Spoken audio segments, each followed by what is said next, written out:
Bonjour chers amis et bienvenue sur Maranatha Télévision dans votre émission Je médite. Je suis le pasteur Thierry Magnété. Vous connaissez déjà le principe de l'émission bien-aimée, nous méditerons la parole de Dieu. Et je vous encourage à donner votre avis, votre point de vue via les réseaux sociaux. Je salue la sainte présence glorieuse de Dieu dans cette émission et en ces lieux. En disant un coucou à l'évêque, mon apôtre Jean-Claude Mosengo, sans oublier le pasteur Thérèse, sa femme, que j'appelle affectueusement Mam. Voici les textes du jour. Nous sommes dans Romains 8, verset 26 au verset 27. Avant de lire cette parole bien-aimée, je voudrais que nous puissions passer un court instant dans la prière. Prions. Éternel Père, nous te sommes infiniment reconnaissants pour cet espace que tu nous as donné ces jours, afin que nous puissions méditer ta parole. Car il est écrit certainement que ta parole est esprit et vie. Laisse au Dieu que le Saint-Esprit nous aide, qui nous éclaire et qui nous enseigne, afin qu'éternel notre Dieu, nous ne puissions pas être des hommes et des femmes oubliés, mais plutôt éternel, que tu nous enseignes, car les grands défis de ces temps, c'est la connaissance. Libère ta grâce sur nos vies. Afin que tout ce que nous pourrions faire et dire, Seigneur, que cela soit pour ta seule gloire. Nous avons ainsi prié au nom de Jésus, notre Seigneur et Sauveur. Nous te disons Amen. Voici, bien-aimés, nous allons lire la parole de Dieu, comme je l'ai dit tout à l'heure, dans Romains 8, dans le verset 26 au verset 27. Je les lis au nom du Seigneur Jésus-Christ. De même aussi, l'Esprit nous aide dans notre faiblesse, car nous ne savons pas ce qu'il convient de demander dans nos prières. Mais l'Esprit lui-même intercède par des soupirs inexprimables. Et celui qui sonde le cœur connaît la pensée de l'Esprit, parce que c'est selon Dieu qu'il intercède en faveur de saints. Ah oui, cette parole est puissante. Mais en revenant sur le premier verset, donc le verset 26, je constate qu'il y a des mots qui ont introduit ce verset. De même aussi, l'Esprit nous aide dans notre faiblesse. Je suis en train de voir un rapport de similitude avec le gémissement pour ceux qui ont médité avec nous la semaine passée dans les versets 22 et 23 toujours de Romains 8. Et cette fois-là, on nous parle certainement de soupirs, que la création est en train de soupirer autant avec les douleurs de l'enfantement. Pareil avec les chrétiens, les croyants, je voulais dire, qui sont en train justement de gémir dans leurs prières. Si la création et les croyants prient avec gémissement et soupir, mais nous voyons aujourd'hui que le Saint-Esprit aussi prie, mais cette fois-là par des expressions inexprimables. Et je conçois comment la parole de Dieu est en train de nous libérer. Il nous dit, nous ne savons pas, si le Saint-Esprit nous vient en aide parce que nous ne savons pas prier. Nous ne savons pas prier comme il faut. Ça montre effectivement qu'il y a quelque chose qui ne marche pas. Comment devrons-nous prier, bien-aimés? Certainement, nous ne savons ni comment prier, ni encore que demander. Et c'est alors que le Saint-Esprit nous vient en aide. On nous parle d'une faiblesse, elle n'est pas physique, mais c'est une faiblesse spirituelle.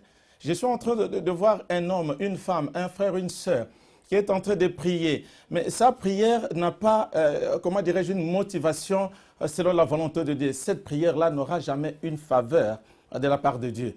Je voulais paraphraser le saint homme de Dieu, mon apôtre, l'évêque Jean-Claude Mosengo, dans son livre « La prière du changement ». Il définit prier comme aller à l'information de la pensée de Dieu.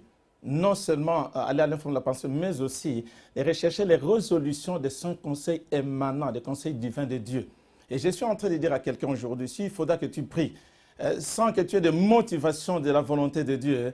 Je suis désolé de te dire ce soir ou ce matin que malheureusement, les choses ne seront pas telles que tu les conçois.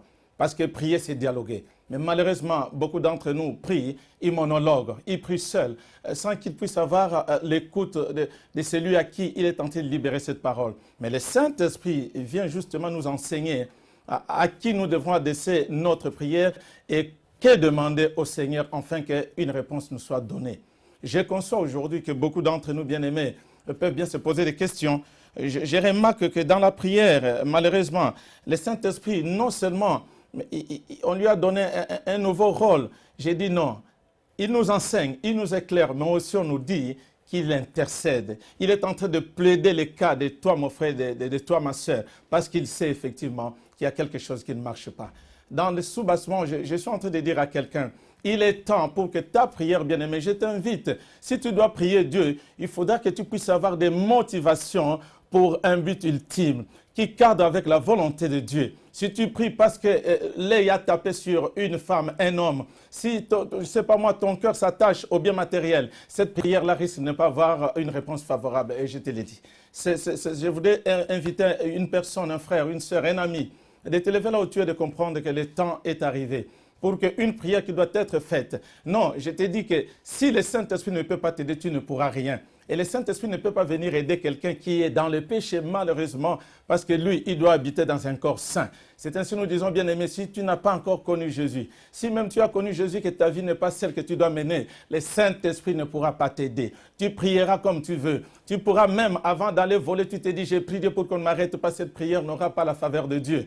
Je t'invite seulement de te lever là où tu es, de dire encore, Seigneur, aide-moi. Non, laisse que tu libères ton cœur. Non, que tu sois cet homme qui marche selon l'Esprit pour que le Saint-Esprit puisse habiter en toi. Et car le Saint-Esprit, lui, il connaît les requêtes qu'il faut demander au Père parce que lui, il connaît les langages que Dieu comprendra. Ainsi donc, ta prière pourra avoir des effets favorables et que le monde saura que le Dieu que tu invoques, c'est un Dieu qui répond, un Dieu du tic au tac. Nous t'élèvons maintenant pour te dire, Seigneur, merci de ce que tu fais. Saint-Esprit, c'est le moment pour que, un peuple qui est venu à toi, Seigneur, puisse se dire, non, j'ai prié un Dieu qui m'a répondu parce que la prière avait une motivation avec un but ultime. Je t'encourage, bien-aimé, toi qui me suis en ce moment, de ne pas baisser les bras. Toi qui as cru en Jésus-Christ, même toi qui ne l'as jamais connu, mais le temps est arrivé pour que maintenant tu puisses libérer ton cœur et ton âme, de t'abandonner entre les mains du Seigneur. Car dès l'instant où tu as accepté Jésus dans ta vie, le Saint-Esprit vient habiter à toi. Et c'est le Saint-Esprit qui t'aidera. Voici, bien-aimés, nous sommes à la fin de notre émission. Et je vous donne rendez-vous demain. Mais je vous encourage à vous abonner sur notre chaîne YouTube, mais aussi à porter votre regard sur la méditation du jour. N'oubliez pas, à demain, soyez bénis. Merci beaucoup.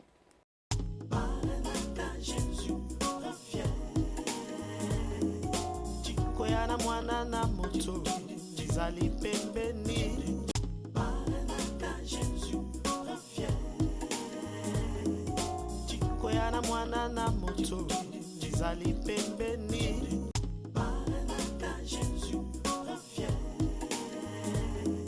Chikoya na mwana na moto, Zali pembeni.